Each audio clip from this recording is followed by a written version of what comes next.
नाजरीन, इस वक्त हमारे साथ इंचार्ज इन्वेस्टिगेशन थाना सब्जाजार राना उमर दराज साहब मौजूद हैं। उन्हीं की जुबानी जानते हैं कि उन्होंने स्टाफ नर्स के अंधे कत्ल की वारदात को किस तरह से ट्रेस किया और आखिरकार इन मुल्जमान तक कैसे पहुंचे। बहुत शुक्रिया उमर साहब, आपने वक्त दिया। ये बताइएगा उमर साहब, ये कैसे इतलात मौसूल हुई, तफ्तीश का ख़ास तौर पर आगाज़ कैसे हुआ और फिर मुल्जिम कैसे गिरफ्तार? स्टोरी ये है कि जो नुमान नामी शख्स है वो और उसकी बहन अल शाफी हॉस्पिटल इकबाल टाउन में मुलाजमत करते हैं। अच्छा, दोनों बहन भाई? वो दोनों बहन भाई आ रहे थे। जब वो कराची वाली पुली दुबनपुरा पहुंचते हैं तो दो बाइकर 125 पर उनके पास से गुजरते हैं और फायर करके चले जाते हैं, जिससे ये जाहिर होता है कि एक ही फायर होता है, ना तो वो वारदात की नीयत से आते हैं सही, और ना ही उनका कोई और काम होता है। वो सिर्फ और सिर्फ खतून को मारना चाहते हैं, टारगेट किलिंग, और खतून को मारना चाहते हैं, ना कि उसके भाई को। सही, भाई को कोई फायर नहीं लगता। जैसे ही हम मजरूबा को लेकर अस्पताल जाते हैं और वहाँ से FIR दर्ज हो जाती है, हमारा तफ्तीश का मरहला शुरू हो जाता है, तो हम सबसे पहले क्या करते हैं, हम वो मकतूला का और उसके भाई का रूट चेक करते हैं, जहाँ से उन्होंने ट्रैवल किया है, जिस रास्ते से वो आए, जहाँ से गुजर किए हैं उसको देख, वहाँ पे लगे हुए CCTV कैमराज और जो भी रास्ते में चीज़ें, दुकानात के कैमराज, ये तकरीबन 3 किलोमीटर का एरिया बनता है। हम इस पर अपनी टीमें लगा के रातों रात इसको चेक करते हैं। वो भी आप ही की दूध में आता है जहाँ पे ये नौकरी करते हैं अस्पताल? वो इलाका थाना इकबाल टाउन है। इकबाल, वहाँ से चलते हैं, इकबाल टाउन से हम अपने एरिया तक आते हैं। कुछ चीज़ें नज़र आती हैं, लेकिन ये दोनों बहन भाई नज़र आते हैं, टारगेट किलिंग करने वाले नज़र नहीं आते। अच्छा, वो नहीं दिखाई देते। सही। एक चीज़ नज़र आती है कि वो भी हमें जो कैमरों का रिकॉर्ड है वो नहीं मिलता अल शाफी हॉस्पिटल। सही।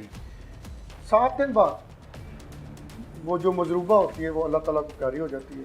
अच्छा, वो 7 दिन जिंदगी और मौत की कश्मकश में वो जंग लगती है, वो अल्लाह ताला को प्यारी हो जाती है। हम दोबारा से अपना वही काम CCTV दोबारा से रिमाइंड करते हैं और हमें एक फुटेज आ जाती है अल शाफी हॉस्पिटल के बाहर वाले कैमरे। अच्छा। कि जैसे वो खतून अपने भाई के साथ बाइक पे बैठती है, उनको एक शख्स चेज कर रहा है, वॉच कर रहा है, देख रहा है। सही। बड़ी ही अजीब नज़रों से, और किसी के साथ फ़ोन पे बात नहीं, राब्ते में है। सही। जब हम वो अस्पताल के अमले से पूछते हैं कि ये लड़का कौन है, उसकी शनाख्त वाज़ेह नज़र आ रही थी कि विदाउट मास्क। अच्छा, विदाउट। तो वो कहते हैं कि ये खालिद मलक जो है एडमिन ऑफिसर, उसका बेटा है। अच्छा, वो भी वहीं पे हॉस्पिटल में? इस दौरान हमें पता चल चुका होता है कि खालिद मलक और कमल ज़ारा ने साल 2013 में निकाह किया था। अच्छा। जो खालिद मलक उस वहाँ का एडमिन मैनेजर है, उसकी दूसरी शादी थी? ये इसकी दूसरी शादी थी। अच्छा। और उसके पहली बीवी से 5 बच्चे हैं, जिनमें 3 बेटे और 2 बेटियाँ। अच्छा। अब खालिद मलक के उस बेटे को हम अंडर इन्वेस्टिगेशन जो है ना रख लेते, अंडर ऑब्जर्वेशन रखते हैं, इन्वेस्टिगेशन में नहीं लेते। सही। उसकी जो हम CDR लेते हैं, CDR में उसका उस वक्त जिन लोगों से रब्ता होता है वो लोग दोनों उकाड़ा के रहने वाले। सही। हम मशकूक हालात जानते हुए उनकी भी CDR ले लेते हैं। जब तीनों की CDR बवक्त वकूआ, उनकी लोकेशन जो है वो लाहौर में होती है, और इस लोकेशन की मदद से हम उनको ट्रेस करना शुरू कर देते हैं। सही। इस दौरान असल स्टोरी जो है वो यहाँ से शुरू होती है कि साल 2013 में मलक खालिद कमल ज़ारा से खुफिया तौर पर अपने घर वालों से चोरी निकाह करता है। ये एडमिन ऑफिसर है उस हॉस्पिटल का? ये सर एडमिन ऑफिसर है। और ये कमल ज़ारा वहाँ पे ही स्टाफ नर्स है। सही। और कमल ज़ारा का भाई जो मदई मुकदमा है नुमान, वो भी वहाँ पे जॉब करता है। अच्छा, वो भी वहीं पे जॉब करता है। सही। अब वो खुफिया शादी कर लेती है, लेकिन वो अपने वालिदैन के साथ ही रहती है। सही। जो भी इनके मियाँ बीवी के मामला हैं वो मुख्तलिफ जगह पे वो अपने अदा करते रहते हैं। इस दौरान वो कमल ज़ारा के जो सतीले बेटे होते हैं, उनमें से दूसरे नंबर का बेटा जो होता है वो लॉ स्टूडेंट है, 4th ईयर का हमायत इस्लाम कॉलेज का लॉ स्टूडेंट है। वो जब देखता है कि मेरे फादर का जो है हमारे साथ रवैया अग्रेसिव है, सही, और जो दूसरी मदर है उनको साल 2020 में पता चलता है कि जो हमारे फादर ने दूसरी शादी की। अच्छा, उन्हें 2020 में पता लग जाती है ये जी। बात, मतलब 8 साल बाद।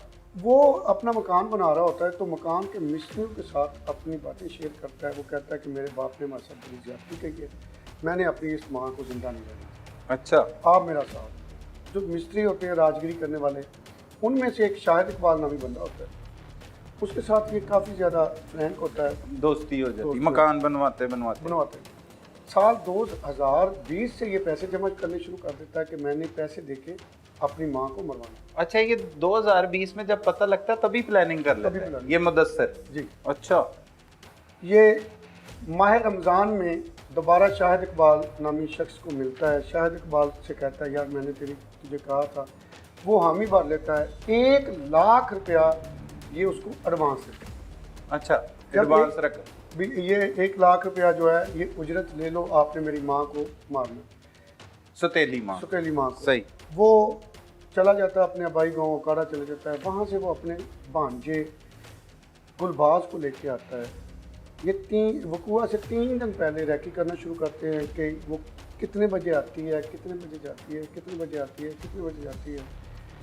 तो पिस्टल मुदस्सर जो है खालिद का बेटा, वो उनको अपना पिस्टल देता है। उसके पास अपना लाइसेंस ही पिस्टल नहीं, है? गैर नाजायज। कहीं से नाजायज असला खरीदता है, उनको देता है, अपनी बाइक देता है, उसकी नंबर प्लेट उतारता है। अच्छा, उनकी नंबर प्लेटें उतारने के बाद वो अपनी मोटरसाइकिल इनको दे देता है। ये दोनों, जैसे मैंने आपको पहले बताया था कि वो सीसीटीवी फुटेज में साफ नज़र आ रहा होता है कि वो किसी के साथ फ़ोन पे बात। और इतला दे रहा है जैसे आपको लगा ये इन दोनों को इतला देता है, उनके पास तस्वीर होती है, उनको जगह बताता है कि यहाँ से इतने बजे गुजरेंगे। जैसे ही वो अस्पताल से निकलती है वो उनके साथ राब्ते में होता है।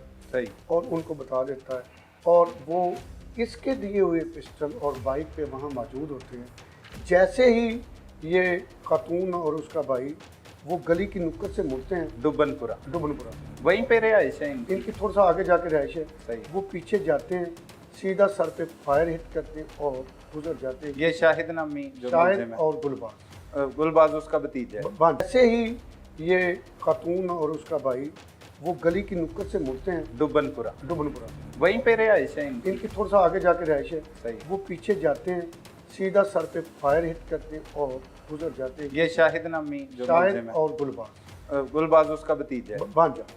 सही। ये दोनों उसको फायर मारते हैं, वो मौका पर इंजर्ड हो जाती है। बाकी मैंने आपको बताया है कि हम उसको 1122 के जरिए उसे अस्पताल भिजवा देते हैं। सही। भिजवा देते हैं। बहुत शुक्रिया राना साहब, थैंक यू वेरी मच।